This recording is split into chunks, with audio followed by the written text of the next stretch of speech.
Welcome to the Sidecar Sync podcast, your home for all things innovation, artificial intelligence, and associations.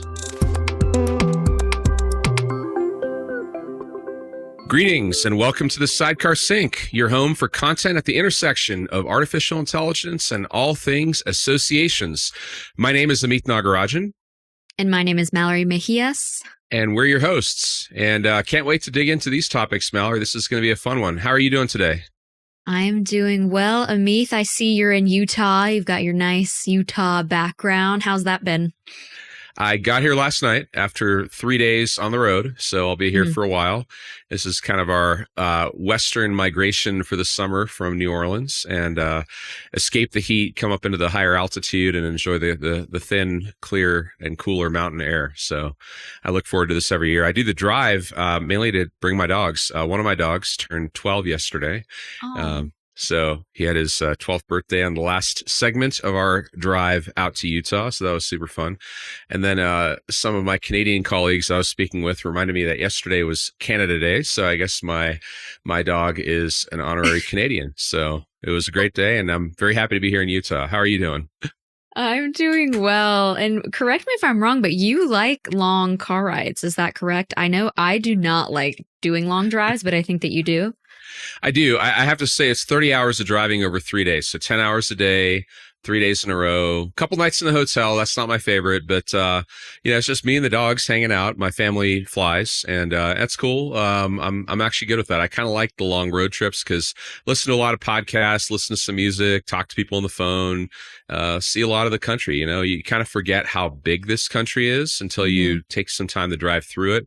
And even though I tend to take not necessarily the exact same route, but a very similar route each time I do the drive, you see different things. You notice different things. You can stop in different places.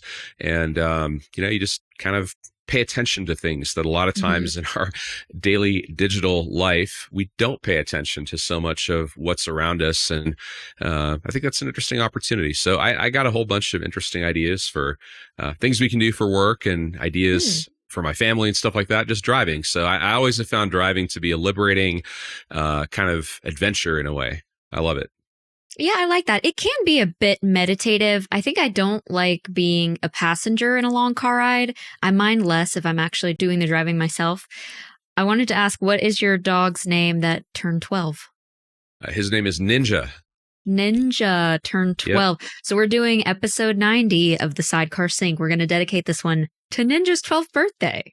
Fantastic. Well, and at 12, I think in dog years, he's 84, but we can round that up. So he's... Oh, no.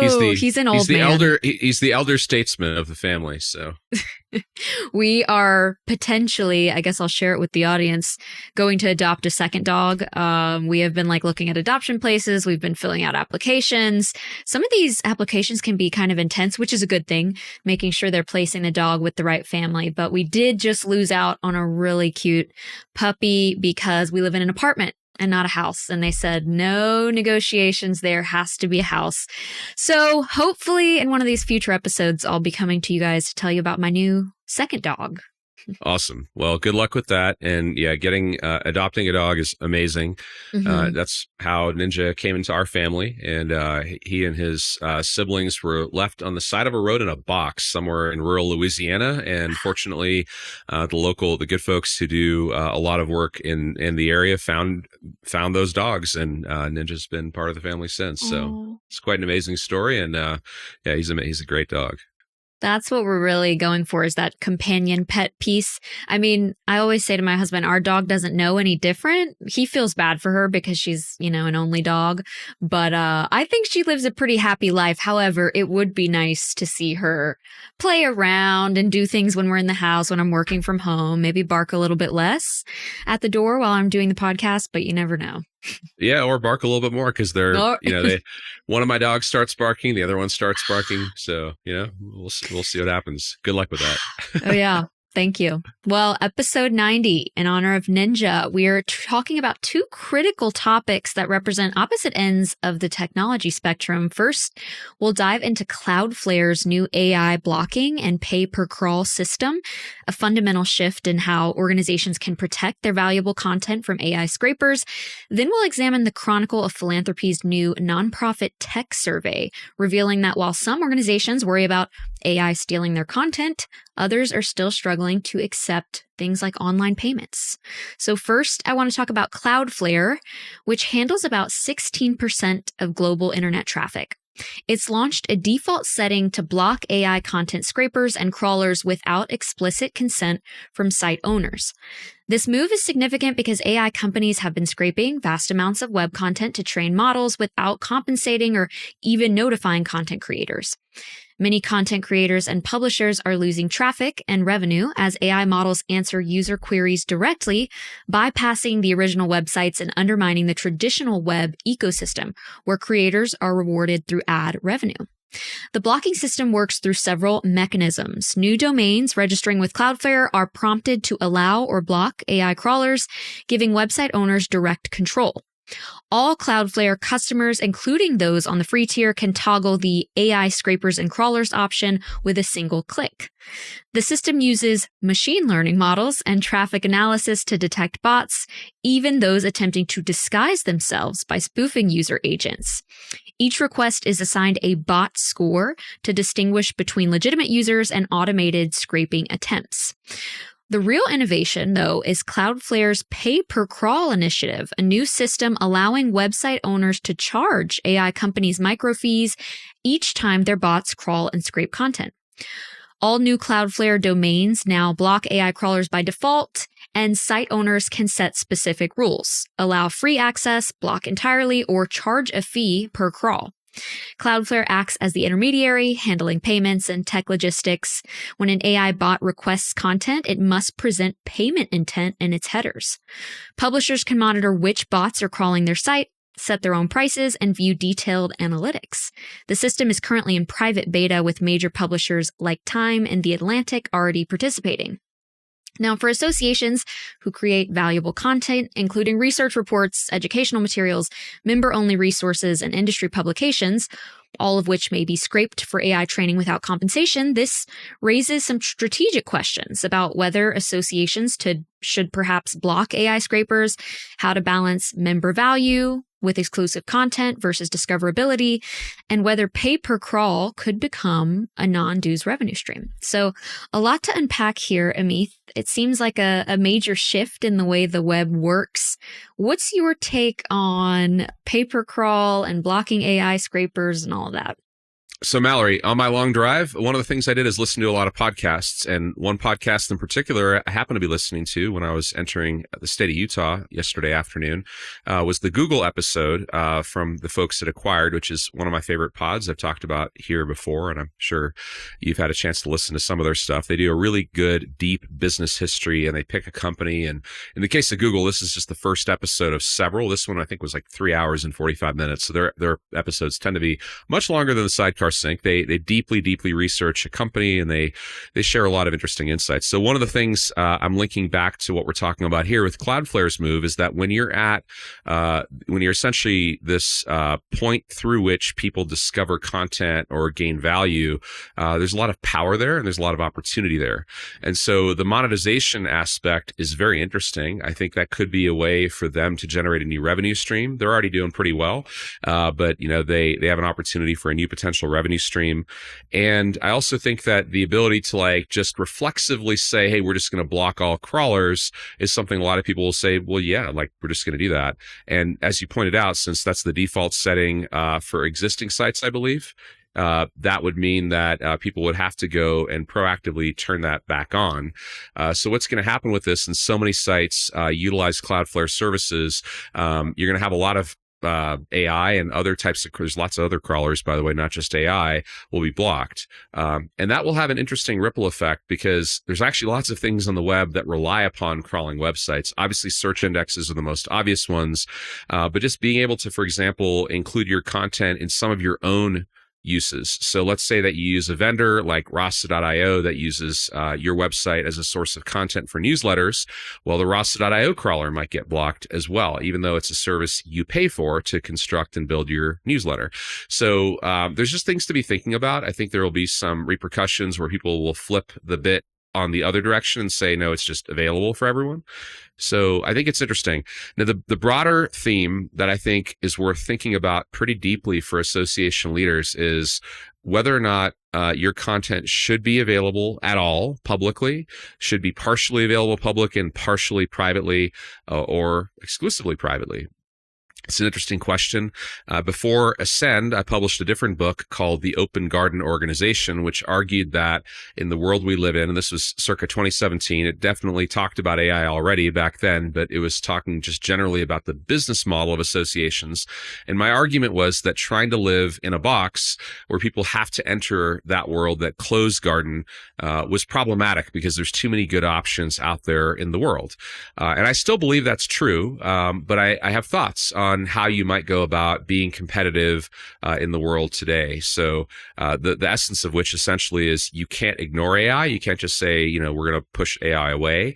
But what you can do is embrace AI for yourself and have your own contemporary cutting edge AI services of various flavors on your website, available either publicly or to the members or others who pay, and then be competitive that way. Because if you're not going to use AI, then people are just going to get their content somewhere else because it's just too hard to get it the traditional way.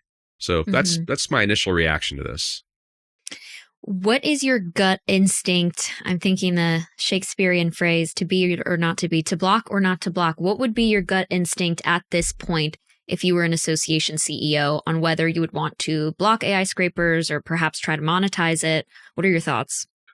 I don't know enough about how Cloudflare has implemented their feature set and if the granularity allows you to whitelist certain crawlers. So if you could say, yes, Google can keep scraping, yes, Bing can keep scraping, and yes, Bing is still out there. They still represent a portion of search traffic. And there's others that are out there that do actually provide important services that drive traffic to you. So be thoughtful about that. I wouldn't just flip it on and say, hey, like no one can access my content, because then you're isolating yourself.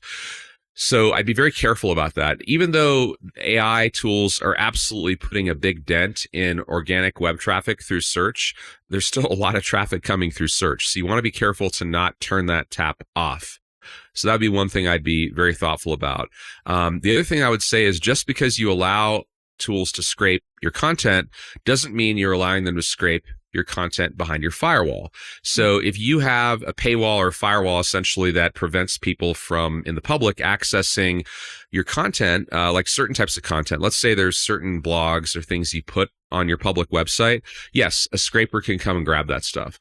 But let's say you have, really detailed and rich research reports or other kinds of information that you have to be a paying member to access.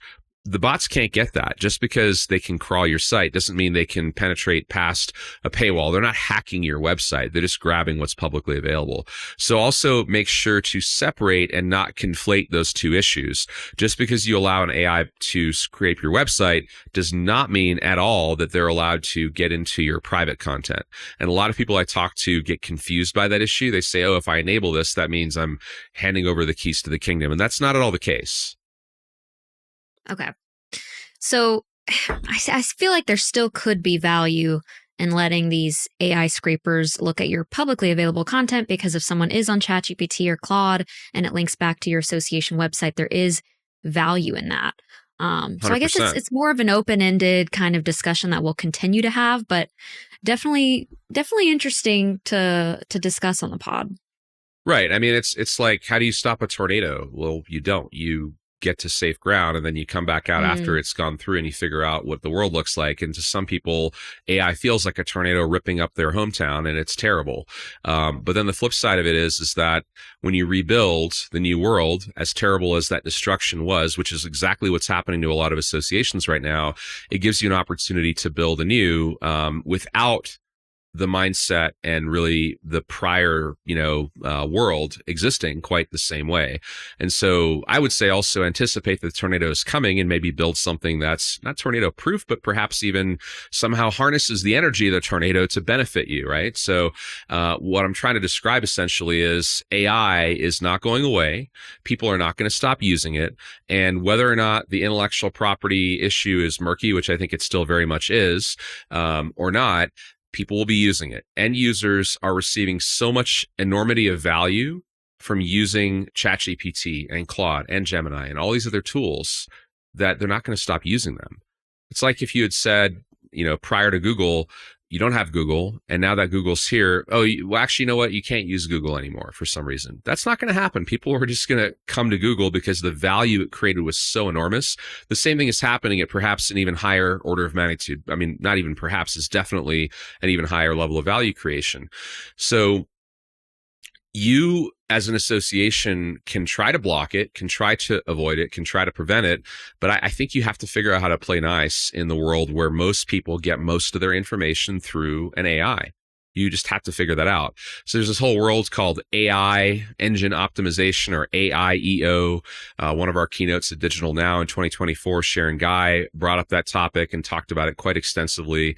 And I think that there's a lot of people out there talking now about how to optimize for AI. I think it's an important thing to be thinking about. How do you make your content consumable by AI? Like, it's the inverse of this whole blocking thing. How do you make your content set up so that it's actually really helpful for the AI of the world to be able to read it? And there's one other reason why that might be useful, is that there's this concept of personal AI assistants that are, around the corner. You might think you already have that in ChatGPT or something like that, but you really don't. You have the same ChatGPT that everyone else has, right? So Mallory, you and I, when we log into Claude, we can tailor it a little bit, but it's essentially the same model.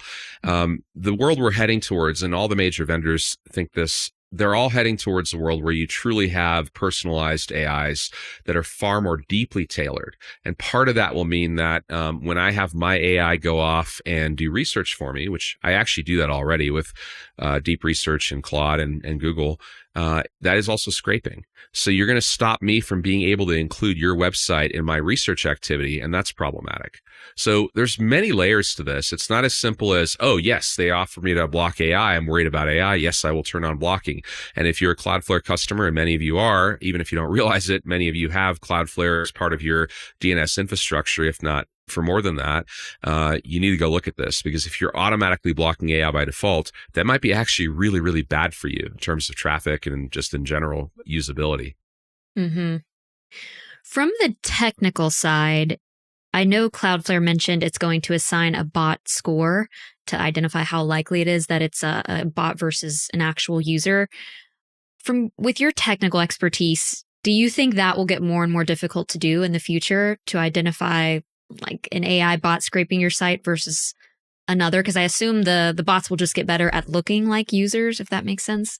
So I don't know the inside of what Cloudflare is doing, but traditionally bot detection AI was looking at patterns, and classical machine learning, which is looking for this stuff, which is what they're using, is essentially looking for like the frequency and the approach, the type of approach, the kind of the order of operations. So what does a classical bot do? A bot goes to your homepage, it looks for a sitemap, it tries to figure out what other pages are, and then it kind of in parallel will try to grab all these other pages. Most end users don't do that, right? Most end users actually end up on a landing page on your website, somewhere in your website, maybe goes to a page or two, whereas a bot tends to not do that. A bot tends to kind of like go after your whole site kind of in parallel all at the same time. Or if it's not one of those, it's going kind of sequentially, one page, the next page. It found a link on a page. It's doing it quite quickly. Now, of course, people are very smart, and so are AIs. So they might say, hey, let's not worry about crawling Mallory's website right away. Let's hit Mallory's website now. Let's get an index of what's on it. And let's just go back like a page every hour or 2 hours, because we don't really care if we've indexed Mallory's website instantly. We can do that across all the websites. We might be indexing 1 million websites this way, and we can crawl Mallory's site over the next 2, 3, 4 days. That would be harder for a bot to detect. What would make it more detectable to a bot? Well, you could tell me, Mallory, what would make it seem automated? Perhaps maybe coming in every hour, exactly on the hour, right? Yep. I mean, some of us might do that, but most people are a little bit more irregular than that. Right. So, and there's other things like that beyond just the frequency. And so that's what these ML, these machine learning techniques look for is pattern detection. They look for features in the data that essentially are detectable, and then they'll do a scoring, a probability of bot or not bot. But it's move counter move. It's like hacking and threat detection and threat prevention. And it's like anything else in life. There's move counter move, and that's going to be going on with this stuff. But I would certainly think about that, but I would zoom out and say, what does this mean for my business? I want to make sure that I do not penalize my customers. Do not create friction for your members, for your customers, for your users. They will be completely unforgiving, as they should be, because it's not their job to worry about your business model. It's their job to do whatever their job is. It might be as a consumer, it might be in whatever their line of work is. So if you make your organization harder to deal with, even unintentionally, you will suffer. Your members will suffer initially, and then they will leave, and then you will suffer. So make sure you're not penalizing the end customer because of your concern over this. And again, the other thing is that, you can't fight the tornado. You have to be aware that it's coming, and, maybe it is going to tear things up a bit for you initially, but there's an opportunity here as well. At Sidecar, we know the power of bringing the brightest, most innovative minds out there together in person to learn and grow. And that's exactly what we do at our annual conference, digitalNow. digitalNow is a 2.5-day conference bringing Silicon Valley and executive-level content to the association space.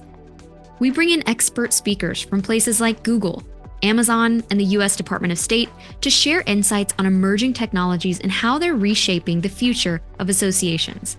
Whether you come solo or bring your team to collaborate and implement together, you'll leave with a clear vision for what's next. Join us November 2nd through 5th, 2025 at the Lowe's Hotel in Chicago. To secure your spot, visit digitalnow.sidecar.ai. Your association holds a ton of content, from white papers and online courses to institutional knowledge and more.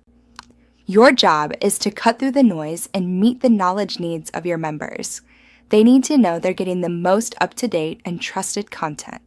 That's where B.H.A.G comes in. She's your association's AI knowledge assistant, trained on your content. Everything from your standards, policies, and education to your full resource library, or even your event. B.H.A.G delivers instant, trusted answers 24/7. Instead of sending your members off with a white paper or to a page on your website to figure it out by themselves, give them an AI assistant who's an expert in your industry's knowledge. Go to meetbetty.ai today to book your demo and get started on creating your industry's first AI assistant.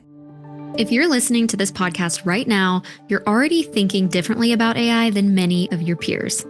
Don't you wish there was a way to showcase your commitment to innovation and learning? The Association AI Professional, or AAiP certification, is exactly that. The AAiP certification is awarded to those who have achieved outstanding theoretical and practical AI knowledge as it pertains to associations. Earning your AAiP certification proves that you're at the forefront of AI in your organization and in the greater association space, giving you a competitive edge in an increasingly AI-driven job market. Join the growing group of professionals who've earned their AAiP certification and secure your professional future by heading to learn.sidecar.ai. Moving to topic 2 for today, the Chronicle of Philanthropy recently commissioned an exclusive survey conducted by Clarion Research, asking over 350 nonprofit leaders about their approaches to technology, the challenges they face implementing it, and the promise they see that it holds. The findings reveal a sector at a crossroads where organizations that can afford to modernize are pulling ahead, and those that can't fear being left behind entirely. The most striking finding is the investment gap. Nearly 9 in 10 nonprofit leaders say technology is vital to their fundraising success. Again, this was a general survey about the whole nonprofit market, yet most spend less than 3% of their budgets on it. In contrast, for-profit companies spent nearly 6% of their budgets on technology last year. This investment gap has made it difficult for organizations to adapt to a rapidly digitized world. Where AI is already disrupting industries, many nonprofits still struggle with basic email management or cybersecurity protections. The survey reveals this is creating winners and losers in the sector. Organizations spending more than 3% of their budgets on technology are twice as likely to report using it in advanced ways. This creates a reinforcing cycle where the most digitally savvy groups attract more funding for flashy, AI-driven tools, while their less technologically sophisticated peers fall further behind. As Melissa Lucan, executive director of the housing nonprofit Rebuilding Together Peninsula, put it, it's an endless cycle of being considerate and efficient, but then not being able to access the skills that would make us more efficient. The barriers are clear. 89% of respondents cited budget constraints as a primary barrier to technology adoption, while 64% cited lack of in-house staffing or technical expertise. 2/3 of leaders think technology deficits are hampering their organization's growth, with manual processes eating up staff time and complicating communications. The reality on the ground is stark. Some organizations still exclusively accept paper checks because they don't want to pay credit card charges, while others are experimenting with artificial intelligence. For associations, we think these findings serve as a warning and a call to action. The parallels are clear. Associations face similar budget constraints, expertise gaps, and the risk of falling behind member expectations. Amith, as I mentioned, this survey was focused on the general nonprofit market as a whole, but do you feel like the insights from the survey are applicable to associations specifically? Completely. They're applicable to every organization out there and to individuals as well. If you think about it, how you invest, and that's both dollars and time, will determine the fate of your organization. You need to invest at a minimum a lot of energy, and certainly dollars help. So if you are investing half as much in both dollars and energy than the next organization over, you can predict quite clearly exactly what's going to happen. It's unlikely that you will keep up. It's just very simple. I mean, the report was extremely insightful on the one hand, and then the flip side of it is you can say, well, I mean, it's kind of obvious that if you invest more in technology, you're going to have more of it. Probably better technology. You're probably going to use it more because it's more important to you since you've invested in it. So I think it's basically when you think about how an organization prioritizes, the budget often tells you the story. So if you go and pull the 990 for any not-for-profit in the United States, you can pretty quickly figure out A, what their priorities are, and B, who's in charge. So if you find them spending next to nothing on technology as a percentage of annual budget, it means they're not prioritizing it. They don't value it. It also might mean that they haven't created the right roles internally, or the roles perhaps for technology are buried somewhere within other departments, and they just haven't elevated it to a function that is, really at the importance level that it should be. So it's definitely applicable. And I should say, before really going into a whole lot of detail on this topic, Mallory, especially for our perhaps newer listeners that might not be as familiar with us here at Sidecar, and Sidecar is part of the Blue Cypress family, is that I am deeply biased on this topic. So our family of companies sell technology solutions. Obviously, Sidecar is in the business of selling education, which is a form of investment in learning AI. And I've been a vendor to this community for almost 30 years. So obviously I'm biased because my profession, my livelihood depends on us selling stuff to people.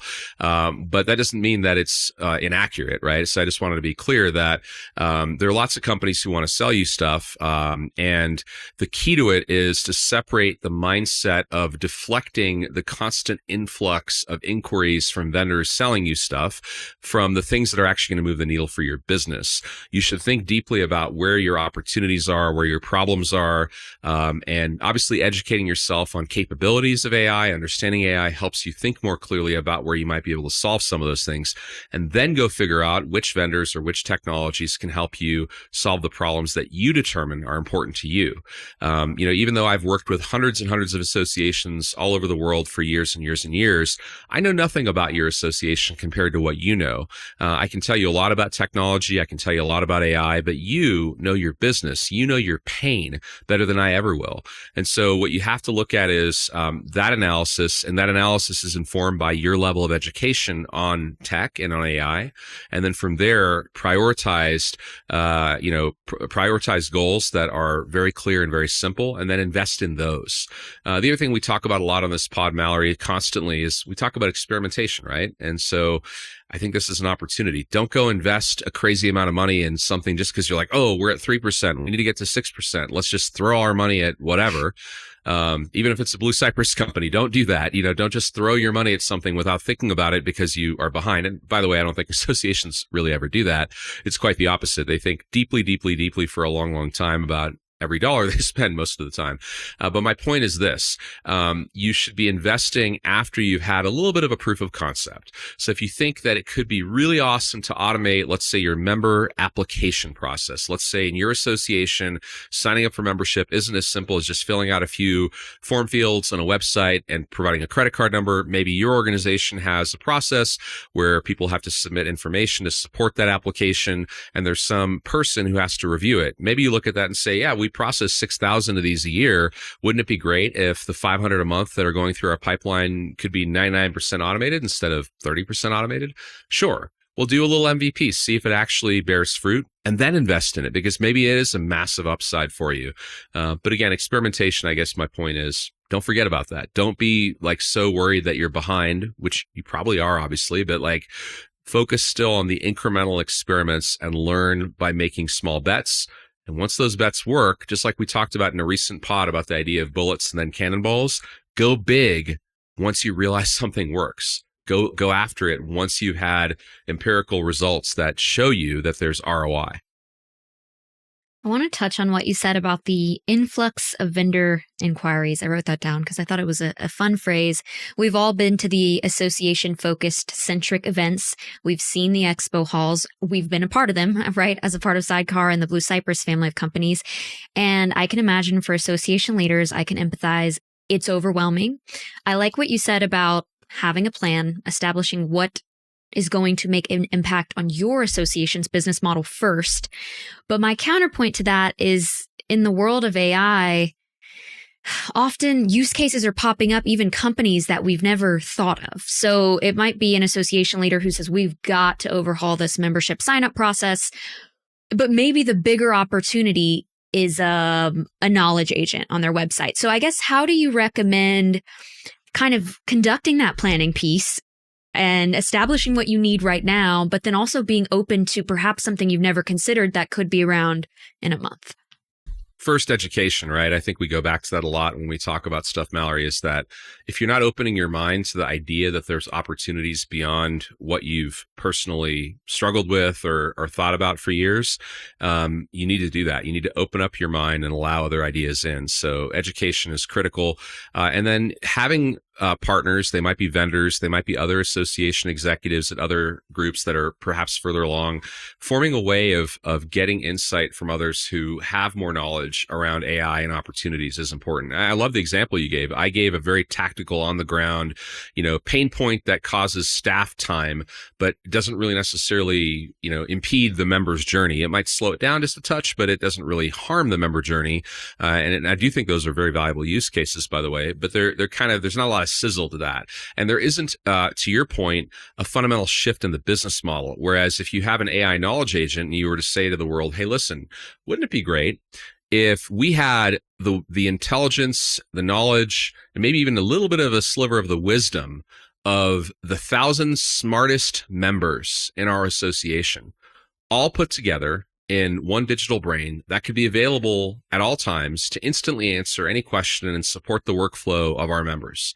And if you were to say that even a handful of years ago, people would have thought you were talking about something purely out of the realm of sci-fi, right? But now we're there, and we have associations doing exactly that with knowledge agents. And that is not a thing that you would have thought to be a priority, perhaps even a year ago. Maybe your association doesn't even fully realize what you can do with that technology right now. And so you're right, that might become the priority. You might say, you know what, this is such a compelling idea. We need to go and try this now. It's not what we would have said 6 months ago. And that's why I think the strategic planning process needs to be really thought about deeply as well. Because when you say, hey, we're going to do a 5-year plan or even a 3-year plan, I don't know how you can do that. Like, I don't know how you can go into a boardroom and, work with your board, work with senior staff, work with an outside vendor that's helping you with the process, and think that you have something that you really are going to stick with. Certainly, I still see people doing 5-year plans, but even the 3-year plans that have become more popular, maybe it's like a general directional thing, but stuff is changing so fast. You have to have a more nimble mindset. Yeah, I was thinking maybe 5-year, 10 or further than that plans, more of a B.H.A.G thing, a big, hairy, audacious goal, maybe just a point, a North Star that you're heading toward. But I agree with you. I cannot imagine at Sidecar how we could be like, in 5 years, here's the path we're taking. Right. And that's exactly right. I mean, we're saying for Sidecar, even the term B.H.A.G, where it's a 15 to 20 year, largely viewed as an unattainable goal, something so outlandish that people have no idea, including yourself, you have no idea how to get there. I think that's an important thing to still be directionally interesting. But I think even a B.H.A.G could be narrowed down to say, hey, this is our 5-year B.H.A.G. Like at Sidecar, we've said that to the world, that like we are on a very clear mission between now and the end of the decade to help educate 1 million association professionals around the world on AI. And we think that's important because if we help 1 million people in this sector learn AI, then we're helping move the needle in terms of obviously AI adoption, but more importantly, helping those individuals and everyone around them in their careers and helping the organizations that they are employed by not only be relevant, but thrive in an age of AI. But we don't know how to do that. Like we don't know exactly how to get those 1 million people signed up and learning and all that. And we're well on our way to having larger and larger numbers, which is exciting, but it's not anywhere close to 1 million yet. And I think I'm confident we're going to get there, but I don't know how to do it yet. So we're figuring that out as we go. So to your point, that's directionally the case, but our priorities that we're investing in, the things we're doing are super dynamic. We're talking about a 12-month window at a time, but we're evolving them quarterly. Even sometimes we change them weekly. And you have to be thoughtful. When John Spence was with you recently on the pod, he talked about not chasing the red shiny balls or chasing the squirrels. And it's funny, when I listened to that recording after you guys had a chat, I'm like, John, I know you were talking to me because I'm famous for doing that. But I do. I remember the part you're talking. We filmed that a few weeks ago, but yes, I actually know the part you're talking about. I was like, are you talking about Amith? Yep, that's exactly, I think, who he had in mind. At least I'm the very typical entrepreneur who likes to go after a lot of different things, and I think there's space for that. But you also have to know how to stick to things to allow them to work, is what his point was, is like focus enough. Don't pivot so much. We're like, oh, I'm impatient. This initiative we started 3 weeks ago isn't working. Let's pivot. Let's focus on having the right balance. And what you have to look for are leading indicators. You have to say, hey, our knowledge agent we just rolled out, we don't have thousands of users on it every day, but what are the early users saying? Are they actually receiving the value we hypothesized, or is the value underwhelming? And if the value is incredible, but you only have 10 users, that's still, you made a big difference in 10 people's lives. How can we make that 50? How can we make that 100? And maybe you get to thousands of users soon thereafter. These things tend to mushroom. They tend to accelerate at unconventional rates, right? What we call exponentials, which is unconventional in most of our minds in terms of what's happened in business. Mallory, I do want to point out one other thing that I think is really interesting is being able to punch above your weight class. Put another way, associations, how can they be as powerful as the biggest companies around the planet, right? I've heard for decades that we can't have an experience for our customer quite as elegant, quite as simple, quite as clean as Amazon or Netflix, or name the company that you aspire to be more like in terms of the excellence of the customer experience, the quality of the work that they provide, because they just don't have the resources. And I'm here to say, and I've said before, that's no longer true. You have the same resources that even the largest companies on earth have. And in fact, you have something that they don't have, which is the ability to make decisions much, much faster. Even if you're an association with a lot of committees and a lot of people with their hands in the process, you can still move faster than these behemoth organizations because you do not have the overhead and kind of the inertia of massive existing business models to the scale they do. You do have that. You just have a small version of that. So my point really about cost is that yes, you have to invest. Everything costs money ultimately, whether it's through time or through a direct investment of dollars. But those dollars go so much further. I'll give you one example. It's thematically something we've talked about a lot in the last few months on the pod, which is building custom software to meet your exact needs, right? You've had these two competing options historically, which is to try to take off-the-shelf software to solve a problem, or on the other end, build custom. People haven't really built custom, except in the largest of associations, for some time, because they've been afraid to have to maintain it. It's expensive to build. It's hard to maintain. It ends up being buggy. It's really, really tough. But you need to come back and reevaluate those assumptions, because now using the types of tools we talk about on this pod over and over and over again, like Claude and like others, like Gemini has a new AI coding agent called Gemini CLI, which is really awesome too.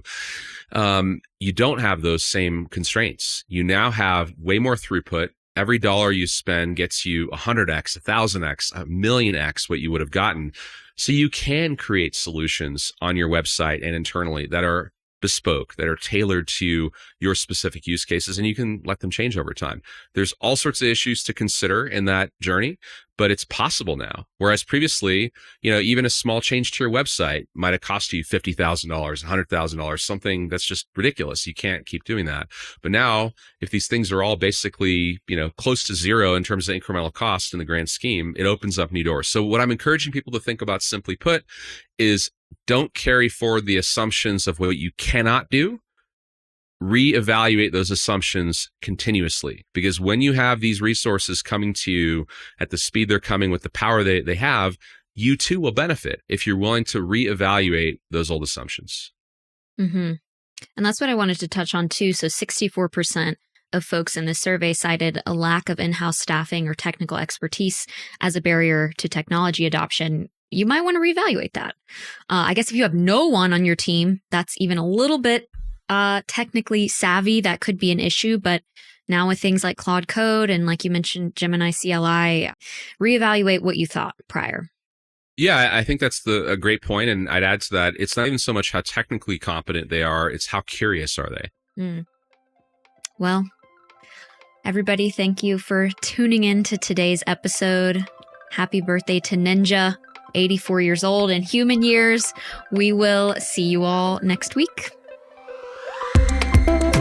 Thanks for tuning in to the Sidecar Sync podcast. If you want to dive deeper into anything mentioned in this episode, please check out the links in our show notes. And if you're looking for more in-depth AI education for you, your entire team, or your members, head to sidecar.ai.